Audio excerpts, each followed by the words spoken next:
Good morning to you all. Thank you for being here on this cold, is it cold? Yeah, I can't tell anymore. I thought wet rain equals cold. I really love being here to be able to talk to you about the topic of invisible. And I think part of this, and another layer of this, is for me to kind of demystify the artist process. And like know that there's a range of like how artists work and what they're inspired by and like what they use their work to communicate and say. I really believe that everyone's stories count, and like I try to find ways to do that by working in porcelain, hair, human or fake, large installations, but also really looking at the objects we surround ourselves with. So I want to talk to you about an exhibition I have in Houston called Later, Longer, Fewer. And it's at the Houston Center for Contemporary Craft. And like we can start by like looking at like the associations of craft. Do you all think of like your grandmother knitting or sewing? It's some form of women's work. But craft, you know, is part of the ceramics and textiles traditions, two of the oldest forms of making. Every culture and civilization has a ceramics or textiles tradition. So if you think about that, that's kind of like blows my mind, is kind of amazing. So with that framework, I think about how so much of women's work goes unrecognized. It's treated as less than, it's not contemporary, it's not seen as like fine art. So I employ those techniques to kind of champion the handmade, to also reveal and show a lot of the things that we surround ourselves with have like really interesting histories and past lives. So I would say like part of my process is I like love a estate sale, a yard sale. I get emails now too. I think people Google me and say like ceramics San Antonio, and I'll get invited to someone's home that's not worth enough for an estate sale, but their grandmother did ceramics. So I get like a personal shopping day in someone's home. So I spend a lot of time with people's objects and what they love. So I feel really like keen or open to like these things. I think as an artist, I really try to just like walk and like be open to things and receiving them and thinking about how I can take them and pick apart the objects and tell their stories. So on a trip to Jindajin, China in 2017, I randomly went to the Shanghai Propaganda Poster Museum. And partly I went to it was because it was advertised. It was in the bottom floor of an apartment building. And I was like, I gotta see what a museum in the bottom of an apartment building looks like. And it was really one person's dedication of preserving and archiving propaganda posters, which are really bright and colorful. If you go into Best Quality Daughter here, there's 3 of them. And I picked those to kind of tell stories of, they're really celebrated for like nationalism. Look at us come together, look at what we're doing for our country. But I was really struck by this one. And this is also hanging in Best Quality Daughter because I love it so much. But it was a poster that, it was one of the only posters that featured a woman front and center. And learning about it is that this translates to later, longer, fewer. And what she's holding here is a bottle of birth control pills and a prescription or script for birth control. And this was from the 70s. And so I love that this was a poster that kind of promoted this, but diving deeper into it, realizing how veiled it was in that it was telling women to have children later in life, wait longer in between intervals of children, and have fewer children. And that if you did that, you could, you know, dance freely, you can weld, play, read, and then look at monuments. And this was really, though, the major architect of this was to continue to promote the one-child policy, which has very much so created a huge population discrepancy and shift where there's so many men and not enough women. So this idea of socialism as providing these pills is a way to like give women opportunities, but in a way it was also to control them. And so I looked at this and I instantly placed it in like my framework or upbringing of realizing, of growing up in a Chinese household that very much still promoted Confucius thinking, which is in a way really is the promotion and ideology of my role as a woman is to perpetuate and always think about the lineage of my family. But I think about too is how I navigate my experiences of being a woman here in the United States.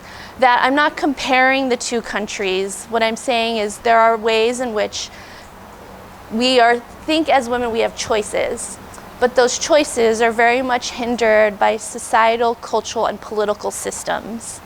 And I think that's the invisible part I think about. So for this exhibition, I thought about this idea of choice. And it's really struck on me that we're talking about this now, like what's going on in the news, that I've been making work about this for years. So it's interesting to hear people say your work is like so of the moment or of the zeitgeist when these are systems that we've all been navigating since like the dawn of time. So this idea of choice, how do I translate that into objects?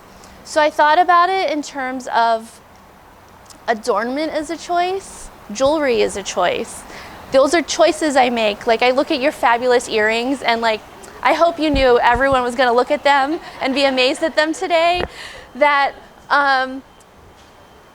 we in some ways too, that idea of adornment is a way in which we like manufacture our identity and how we present ourselves.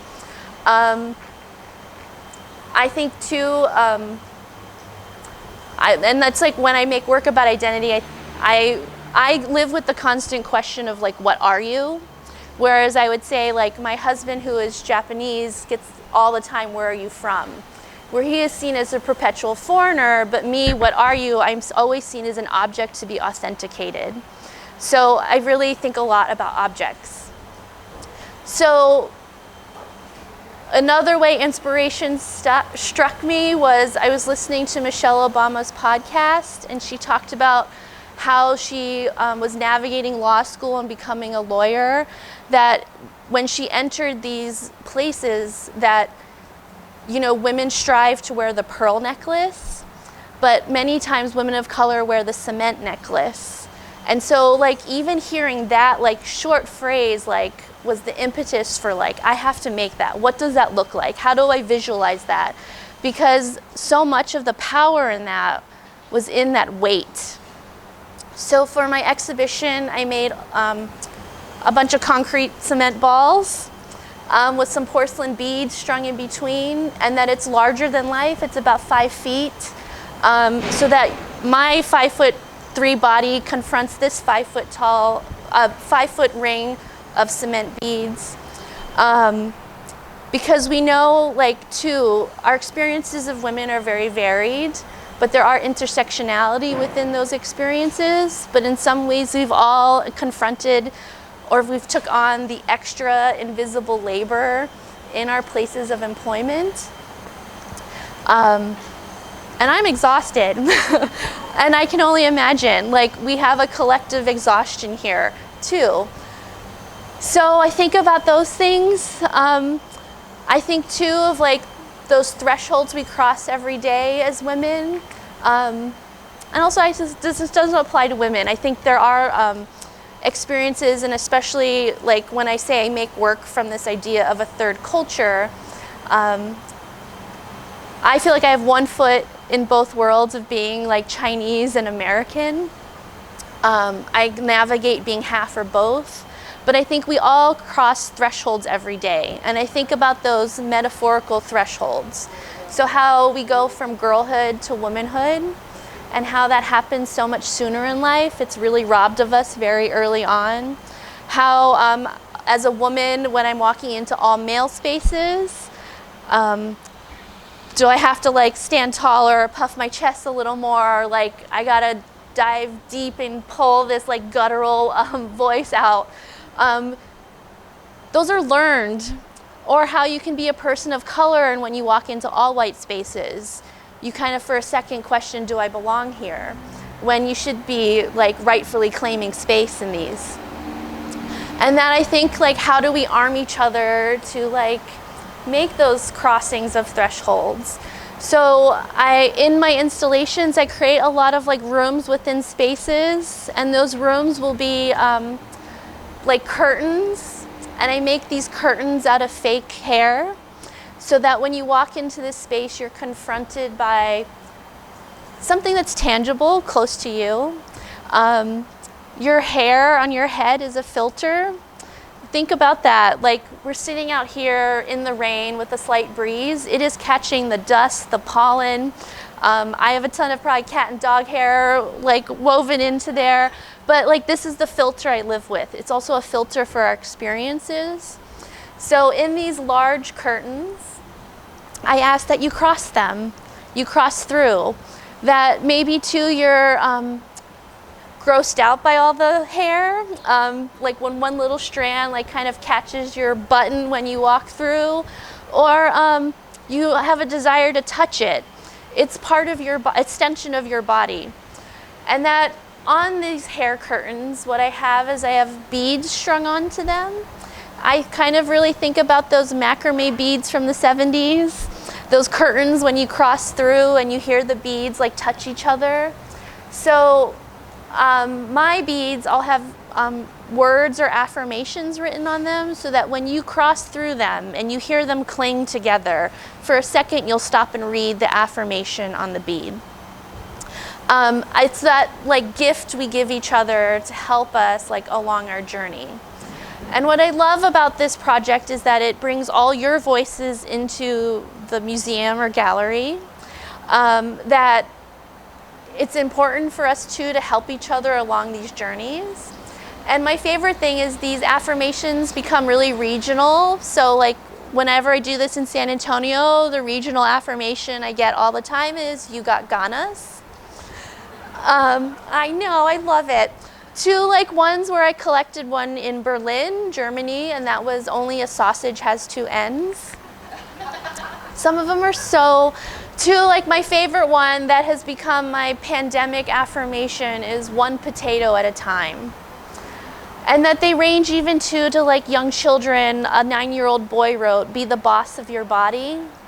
And like how amazing this 9-year-old is being taught consent at a very early age. To like someone's grandmother came and wrote, "Girlhood should be a rite of passage. It is a right." And I think those are really amazing that we then collectively bring all our experiences there.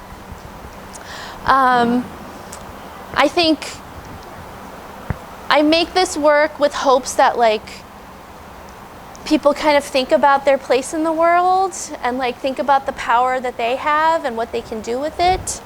That how can we be better citizens to our communities, and what stories are being told freely and openly, and what are the ones that are hidden.